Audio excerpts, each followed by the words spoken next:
was sure by now, God, you would have reached down and wiped our tears away. Kenya in the midst of the storm. A ministry update from the Salt Covenant Network. The Salt Covenant Network helps meet the needs of indigenous ministries who desire to be fathered and mentored, and operates under the fivefold ministry of apostle, prophet, evangelist, pastor, and teacher. It adheres to the biblical principle of walking in holiness and righteousness. It is growing to cover ministries and plant churches in several foreign countries and throughout the United States. Its goal is to equip and encourage ministries to be effective tools for the kingdom of God. Since the Kenya elections held December 27th, the country has been divided politically. Accusations of election fraud have stirred tribal division. Opposition leader Raila Odinga, who is of the Luo tribe, states that the current president, Mwai Kibaki, from the Kikuyu tribe, rigged the election. The news reports outbreaks of violence claiming the lives of more than 1,000 Kenyans, but our sources say the toll may be much higher. The tribal warring has touched every life in Kenya. International democratic governments are trying to encourage peace talks between the two groups.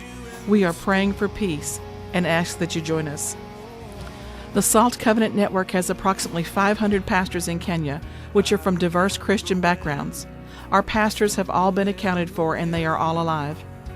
Food and supplies are difficult and expensive to find. In Kisii, where we have 5 orphanages, their town has been destroyed. Our pastors there are asking for help. The church in Kisii is having a very difficult time. They need food, water, tents, and supplies badly. The roads are not open, and the humanitarian aid groups are not able to get through. There is hope. We can still get support into our Kisii Bishop, Pastor Henry Okenda. An amazing thing is happening to our pastors.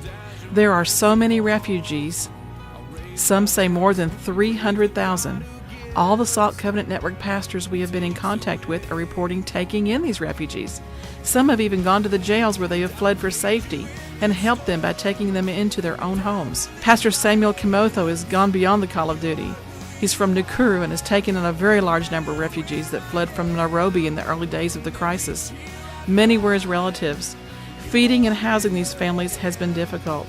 He said there is an urgent need to shelter them, feed them, provide clothing, sanitary care, medical care, mosquito nets, counseling for the trauma, and to provide transportation to safe areas where some even have families. Our apostle, Pastor Shadrach, reports taking in a teenager with her child who came from the Elburgen area of the clash-torn zone.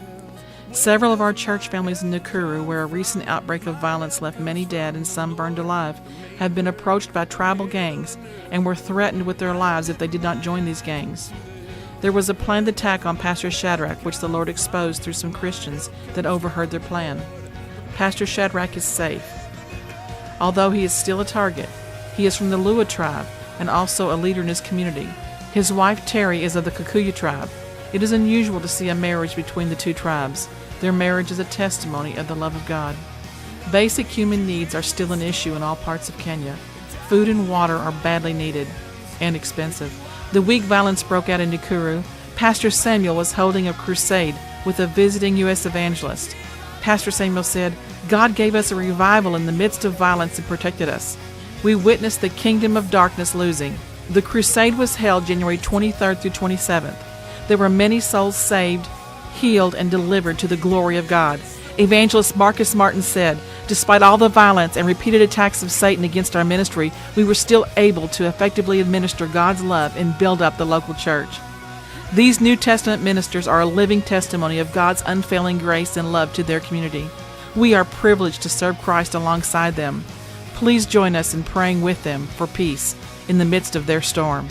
Pray that the Lord will soften their leaders' hearts to desire peace.